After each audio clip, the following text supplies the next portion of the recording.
Hello, guys. This is Avcoor, and we have to talk about the event as a whole. Now that we've seen the totality of Resident Waltz, we can safely say that this crossover sucked. We can safely say that it was totally mishandled. We can safely say that they need to do better. So, why do we say that? First of all, I talked about the banners, and I'll briefly talk about it again. It won't be long, but let's go to the event itself. So, why was this bad? Let's first start with story. The fact that there was no story. So we had the epilogue, right? And we had the prologue, right? And that was about it. They explained nothing. Nothing like the Halloween banner. Nothing like the Christmas banner. Just a lot of nothing in between. Mindless grinding. And that's one of the biggest problems with this crossover. It was mindless grinding. If you're going to do a Final Fantasy IX crossover, do it right. You should have got some exploration. You should have got some flavor text. We should have got a little bit of something more than what we had here. Had a whole lot of nothing. Just mindless grinding. And in this mindless grinding, there was a truth that we all realized. We're fighting the same three guys over and over again. And of course, I did the Black Walks Ruin EX2, which was satisfying, challenging, but it was the same three guys over and over again. Just a little harder. Why couldn't we fight Ozma? As a person who plays Final Fantasy, as a person who loves Final Fantasy, if you're gonna do a crossover for me, you're gonna have to put some more characters in there instead of just giving us skins. So it was a big letdown. We didn't fight Ozma. We didn't see Kuja. We saw the same three guys.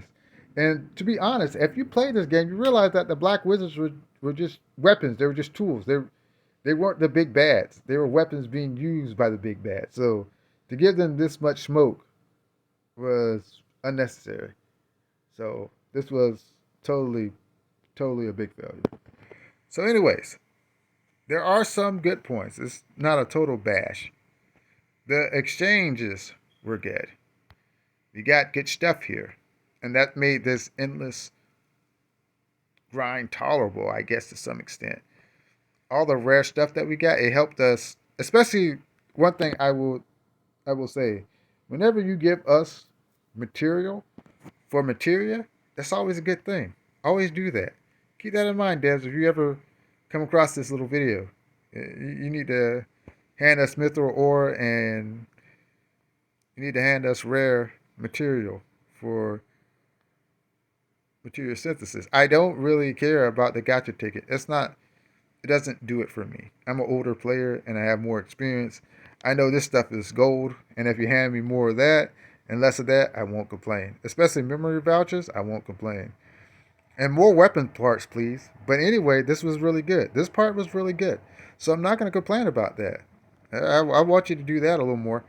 But anyways, the rewards were great. It's just, come on, guys. I mean, diversify the content, and that didn't happen.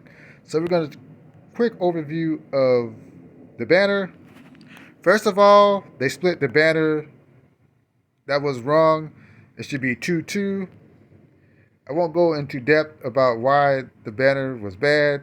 Look at the video, and I'll explain to you why this was not good. But you can't just take money from us and not give good content. So that was wrong. So another thing that was wrong to me is that it was limited. So Shimmer Building actually took weapons from this event for that event, and that was good. But why couldn't the dungeon ranking be influenced by the crossover? I thought that was a mistake. So here's my advice. Here's my advice.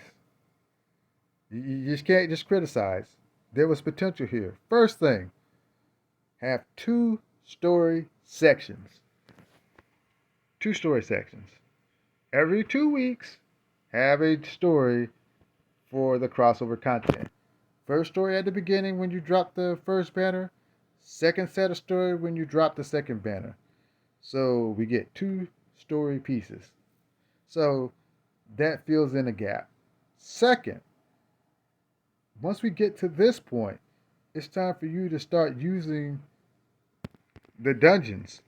I feel that every time this game misuses one of the most valuable assets, and that's dungeons. We should have got a Criterion dungeon and a Crisis dungeon. The thing about this is this data can stay. It's not like it should leave. This is stuff that you can recycle for use later. So we should have got a dungeon. So we should have got a Criterion dungeon and a Crisis dungeon. It could have been a limited dungeon event that goes out, much like Shinra Building and Mount Nibble. There's nothing wrong with that. These two have 9 days left. So you could have done that. There's nothing wrong with that. And there's nothing wrong with having a Criterion dungeon. So you should have done that. There's nothing wrong with that. We never even come back to this. So that's another reason I think this crossover sucked, because you're just not using the potential of what's there. Okay. So now that that's done, what about co-op content? So I thought co-op content was missed potential. So we go to co-op and you're fighting the same guys. So why don't you actually expand co-op? This is how you expand it. Simple. You got 2 resources here, right? You got aquamarine and you got black feathers. And if you look down here, you got peridot. So first thing, in the first 2 sections, when the first banner comes out, have 2 different co-op battles. One battle that gives you this, and one battle that gives you that. So when the second banner drops, have a banner that gives you this, and have a banner that gives you that. Simple. So co-op is diversified, keeps us interested, and if you want to milk us, have certain costumes give bonuses to certain bosses to generate resource. So say for instance, Cloud's costume and Tifa's costume actually increase the drop rate of Paradox and Black Feathers. And Sephiroth and Aerith's costume increases the drop rate of Aquamarine and White Feathers. That's something you could have done. It wasn't hard. Last but not least, at the end of the event, you should have had a dungeon ranking. And that would have killed it.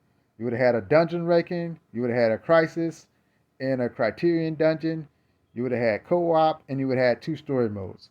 That's perfect content in order to build a crossover. You don't even have to do much more than that. That's all you had to do. So devs, if you're looking at this, this is the system on how you build a crossover. 2 story modes, 2 banners, 1 crisis dungeon, 1 criterion dungeon, 4 modes of co-op, and finish it off with a dungeon ranking. Simple as that. Anyways, if you like my content, hit the like, share, subscribe button. I'll get back to you. Have a great day, and goodbye.